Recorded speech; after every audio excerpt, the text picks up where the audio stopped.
வணக்கம். ஜபை jet from Javadupatti Pudur. அதாவது பொள்ளாச்சிக்கு பக்கத்தில் ஒரு கிராமத்தில் நடந்த ஒரு கொடூரமான ஒரு சம்பவம்.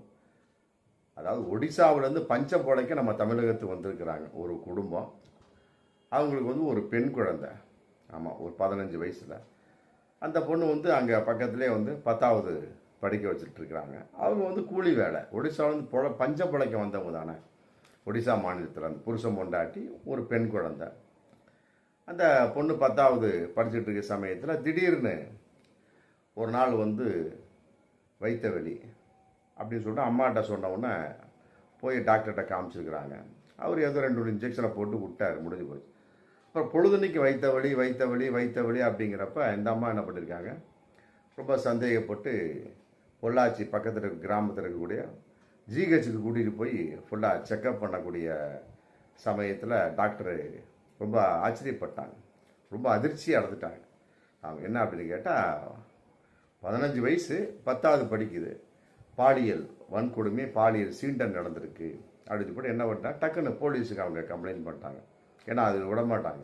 டக்குன்னு போலீஸ் வந்துட்டாங்க. யார் என்ன வரும் அப்படி கேட்கக்கூடிய சமயத்தில் அவங்க இந்த மாதிரி ஒடிசா மாநிலத்து பஞ்சம் பொழைக்க வந்திருக்கோம் அப்படின்னு சொன்ன உடனே அப்புறம் அந்த பொண்ணுகிட்ட விசாரிக்கக்கூடிய சமயத்தில் ஒரு டீ கடையை காமிச்சு அதில் கவியரசன் அப்படின்னு ஒரு பையன், 21 வயசு பையனை அந்த பொண்ணு கை காட்டியிருக்கா.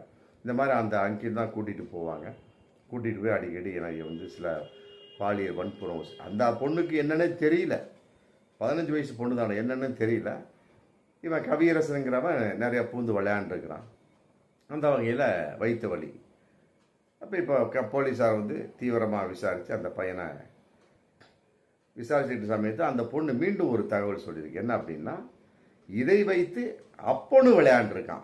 என்னடா இந்த மாதிரி நடந்து போச்சேன்னு சொல்லி போட்டு கண்டுபிடிச்சி எவன் செஞ்சானோ அவனை அடித்து உதச்சி போலீஸில் தம் மகளை இப்படி செய்து விட்டாயன்னு சொல்லி போட்டு போலீஸில் ஒப்படைக்காம இதனை வச்சு மகளையே இவனே மிரட்டி, இந்த மாதிரி நடந்துக்கிட்டியா, உன்னை சும்மா விடமாட்டேன் அப்படின்னு சொல்லி போட்டு, அப்படி யார்ட்டையும் சொல்லாத, நானும் உன்னை பாலியல் வன்கொடுமை செய்கிறேன்னு சொல்லி போட்டு தான் பெத்த மகளையே, நல்லா புரிஞ்சுக்க, தான் பெத்த மகளையே அவனே பாலியல் வன்கொடுமை ரொம்ப நாளாக செஞ்சு எடுத்திருக்கான்.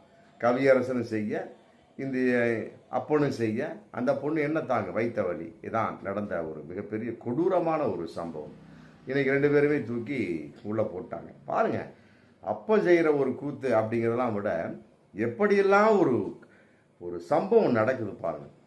என்னடா அப்படி நடந்துருச்சே அப்படின்னு சொல்லி போட்டு மக மேலே ஒரு இது பண்ணி யார் அப்படின்னு கண்டுபிடிச்சி போலீஸில் குடிக்காம இவனே அதையே கவியரசன் என்ன செஞ்சான் அதை அப்பனே செஞ்சிருக்கான் அப்படின்னா, அப்போ அப்பனுக்கும் அடுத்தவனுக்கு என்ன வித்தியாசம்?